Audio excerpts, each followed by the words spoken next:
ಅಧ್ಯಾಯ 21ನೇ ದಿನದ ಪಾರಾಯಣ. ಶಿವರಾತ್ರಿ ಮಹಿಮೆ. ಏಕಾದಶಿ ಮಹಾವಿಷ್ಣುವಿಗೆ ಹೇಗೆ ಪ್ರಿಯಕರವಾಗಿದೆಯೋ ಅದೇ ರೀತಿಯಾಗಿದ್ದ ಮಾಘಶುದ್ಧ ಚತುರ್ದಶಿ ಶಿವನಿಗೆ ಬಹುಪ್ರಿಯ. ಅದನ್ನು ಶಿವರಾತ್ರಿ ಎನ್ನುತ್ತಾರೆ. ಮಾಘ ಮಾಸದಲ್ಲಿ ಅಮಾವಾಸ್ಯೆಯ ಮುಂದಿನ ದಿನ ಬರುವ ದಿನವನ್ನೇ ಮಹಾಶಿವರಾತ್ರಿ ಎನ್ನುತ್ತಾರೆ. ಇದು ಮಾಘ ಮಾಸದಲ್ಲಿ ಕೃಷ್ಣ ಪಕ್ಷ ಚತುರ್ದಶಿಯ ದಿನ ಬರುತ್ತದೆ. ಪ್ರತಿ ತಿಂಗಳು ಬರುವ ಮಾಸ ಶಿವರಾತ್ರಿಗಿಂತಲೂ ಮಾಘ ಮಾಸದ ಕೃಷ್ಣ ಪಕ್ಷದಲ್ಲಿ ಬರುವ ಮಹಾಶಿವರಾತ್ರಿ ಪರಮೇಶ್ವರನಿಗೆ ಅತ್ಯಂತ ಪ್ರೀತಿಕರ. ಆ ದಿನ ನದಿಯಲ್ಲಾಗಲಿ ಕೊಳದಲ್ಲಾಗಲಿ ಇಲ್ಲವೇ ಬಾವಿಯ ಬಳಿಯಲ್ಲಾಗಲಿ ಸ್ನಾನ ಮಾಡಿ ಶಂಕರನನ್ನು ಪೂಜಿಸಬೇಕು. ಪರಮೇಶ್ವರನ ಅಷ್ಟೋತ್ತರ ಶತನಾಮಾವಳಿ ಸಹಿತವಾಗಿ ಬಿಲ್ವಪತ್ರೆಯಿಂದ ಪೂಜಿಸಬೇಕು. ಹಾಗೆ ಪೂಜಿಸಿ ಶಿವಪ್ರಸಾದವನ್ನು ಸ್ವೀಕರಿಸಿದರೆ ಅಮಾವಾಸ್ಯೆಯ ಸ್ನಾನ ಕೂಡ ಮಾಡದಿದ್ದರೂ ಏನೆಲ್ಲ ಪಾಪ ಹೊಂದುತ್ತಾರೋ ಅವೆಲ್ಲವೂ ತಕ್ಷಣವೇ ಬಿಟ್ಟು ಹೋಗುವುದು. ಅಲ್ಲದೆ ಕೈಲಾಸ ಪ್ರಾಪ್ತಿಯಾಗುತ್ತದೆ. ಶಿವಪೂಜಾ ವಿಧಾನದಲ್ಲಿ ಶಿವರಾತ್ರಿಗಿಂತಲೂ ಮಿಗಿಲಾದದ್ದು ಮತ್ತೊಂದಿಲ್ಲ. ಆದ್ದರಿಂದ ಮಾಘ ಮಾಸದ ಕೃಷ್ಣ ಪಕ್ಷದಲ್ಲಿ ಬರುವ ಚತುರ್ದಶಿ ಉಮಾಪತಿಗೆ ಅತ್ಯಂತ ಪ್ರೀತಿ ಪಾತ್ರ.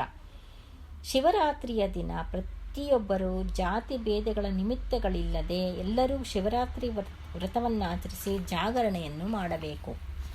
ಹಿಂದೆ ಶಬರಿ ನದಿ ತೀರದಲ್ಲಿ ಅರಣ್ಯದಲ್ಲಿ ಕುಲೀನನೆಂಬ ವ್ಯಾಧನು ತನ್ನ ಹೆಂಡತಿ ಮಕ್ಕಳೊಂದಿಗೆ ವಾಸ ಮಾಡುತ್ತಿದ್ದನು.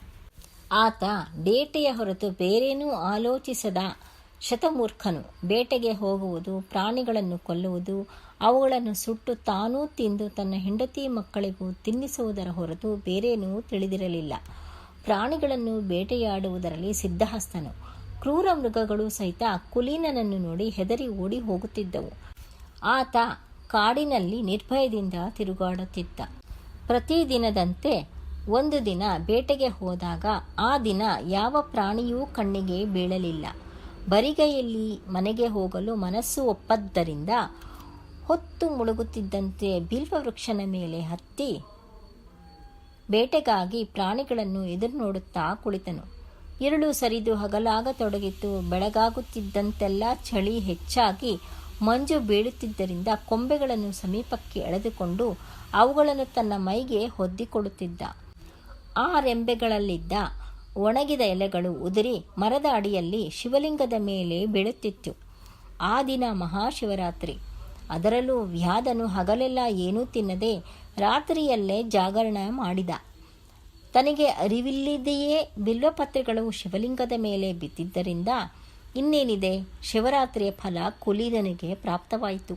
ಮಾಘ ಮಾಸದಲ್ಲಿ ಕೃಷ್ಣ ಪಕ್ಷ ಚತುರ್ದಶಿ ರಾತ್ರಿಯಿಡೀ ಜಾಗರಣೆ ಮಾಡಿ ಮೇಲಾಗಿ ಶಿವಲಿಂಗದ ಮೇಲೆ ಬಿಲ್ವಪತ್ರೆಗಳನ್ನು ಬೀಳಿಸಿದ್ದರಿಂದ ಏನೂ ತಿನ್ನದೆ ಉಪವಾಸವಿದ್ದದ್ದು ಈಗ ಎಲ್ಲವೂ ವ್ಯಾಧನಿಗೆ ಒಳ್ಳೆಯದನ್ನೇ ಮಾಡಿತು. ಜರಾಮರಣಗಳಿಗೆ ಮೇಲು ಕೀಳುಗಳಾಗಲಿ ಶಿಶುವೃದ್ಧ ಭೇದಗಳಿಲ್ಲ. ಪೂರ್ವದಲ್ಲಿ ಮಾಡಿದ ಪಾಪ ಪುಣ್ಯಗಳನ್ನು ಹಿಡಿದು ಮನುಷ್ಯನು ತನ್ನ ಜೀವನವನ್ನು ಕಳೆಯಬೇಕಾದ್ದೇ. ಮತ್ತೆ ಕೆಲವು ವರ್ಷಗಳಿಗೆ ಆ ಕುಲೀನನಿಗೆ ವೃದ್ಧಾಪ್ಯ ಉಂಟಾಗಿ ಮರಣ ಸನ್ನಿಹಿತವಾಗಿ ಪ್ರಾಣ ಬಿಟ್ಟನು.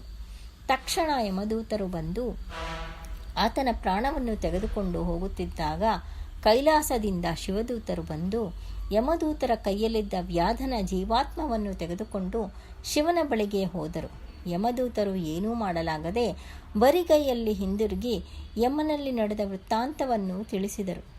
ಯಮನು ಸ್ವಲ್ಪ ಕಾಲ ಆಲೋಚಿಸಿ ಶಿವನ ಬಳಿಗೆ ಹೋದನು. ಶಿವ, ಪಾರ್ವತಿ, ಗಣಪತಿ, ಕುಮಾರಸ್ವಾಮಿ, ತುಂಬರ, ನಾರದಾದಿ ಗಣಗಳಿಂದ ಕೂಡಿದ್ದ ಒಡ್ಡೋಲಗದ ಸಮಯದಲ್ಲಿ ಯಮನು ಬಂದು ಶಿವನಿಗೆ ನಮಸ್ಕರಿಸಿದ. ಉಮಾಪತಿಯು ಯಮನನ್ನು ಹರಿಸಿ ಉಚಿತಾಸನವನ್ನು ನೀಡಿ ಕುಶಲ ಪ್ರಶ್ನೆಗಳನ್ನು ಕೇಳಿ ಬಂದ ಕಾರಣವೇನೆಂದು ಪ್ರಶ್ನಿಸಿದನು.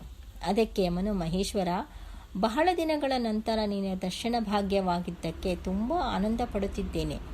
ನಿನ್ನ ದರ್ಶನ ಮಾಡಲು ಕಾರಣವೇನೆಂದರೆ ಇಷ್ಟಕ್ಕೆ ಮುಂಚೆ ಶಿವದೂತರು ಕರೆದುಕೊಂಡು ಬಂದ ವ್ಯಾಧನು ಮಹಾಪಾಪಿ, ಕ್ರೂರಿ, ದಯಾದಾಕ್ಷಿಣ್ಯಗಳಿಲ್ಲದೆ ಪ್ರಾಣಹಿಂಸೆ ಮಾಡಿದ್ದಾನೆ. ಒಂದು ದಿನ ಎಂದರೆ ಮಹಾಶಿವರಾತ್ರಿಯ ದಿನ ತಾನು ಅನಿರೀಕ್ಷಿತವಾಗಿ ಪ್ರಾಣಿಗಳು ಸಿಗದಿದ್ದರಿಂದ ಆಹಾರ ಸೇವಿಸಲಿಲ್ಲ. ಪ್ರಾಣಿಗಳನ್ನು ಬೇಟೆಯಾಡುವುದಕ್ಕೆ ಆ ರಾತ್ರಿಯೆಲ್ಲ ಎಚ್ಚರವಾಗಿಯೇ ಇದ್ದೇನೆ ಹೊರತು ಚಿತ್ತಶುದ್ಧಿಯಿಂದ ಆತನು ಶಿವಲಿಂಗವನ್ನು ಪೂಜಿಸಲಿಲ್ಲ. ಆದ್ದರಿಂದ ಆತನನ್ನು ಕೈಲಾಸಕ್ಕೆ ಕರೆದುಕೊಂಡು ಬಂದಿದ್ದು ಸರಿಯೇ? ಅಷ್ಟು ಮಾತ್ರಕ್ಕೆ ಆತನಿಗೆ ಕೈಲಾಸ ಪ್ರಾಪ್ತಿಯಾಯಿತೆ ಎಂದು ಯಮನು ಮನವಿ ಮಾಡಿಕೊಂಡನು. ಮುಗುಳ್ನಕ್ಕ ಶಿವನು, ಯಮಧರ್ಮರಾಜ, ನನಗೆ ಅತ್ಯಂತ ಪ್ರೀತಿಕರವಾದ ಮಹಾಶಿವರಾತ್ರಿ ಪರ್ವದಿನ ಬಿಲ್ವಪತ್ರೆಗಳನ್ನು ನನ್ನ ಮೇಲೆ ಹಾಕಿ ಆಹಾರವಿಲ್ಲದೆ ಜಾಗರಣದಲ್ಲಿದ್ದ ಆ ವ್ಯಾಧನೂ ಕೂಡ ಪಾಪ ವಿಮುಕ್ತ. ಈ ಕುಲೀನನಿಗೆ ಕೂಡ ಈ ವ್ರತಫಲ ದಕ್ಕಿದೆ. ಆದ್ದರಿಂದ ಆ ವ್ಯಾಧನು ಪಾಪಾತ್ಮನಾದರೂ ಒಂದು ದಿನ ಶಿವರಾತ್ರಿ ಮಹಿಮೆಯಿಂದ ತನ್ನ ಸಾಯುಜ್ಯವನ್ನು ಪಡೆದಿದ್ದಾನೆ ಎಂದು ಪರಮೇಶ್ವರನು ಯಮನಿಗೆ ವಿವರಿಸಿದನು ಎಂಬಲ್ಲಿಗೆ 21ನೇ ಅಧ್ಯಾಯವು ಸಮಾಪ್ತವು.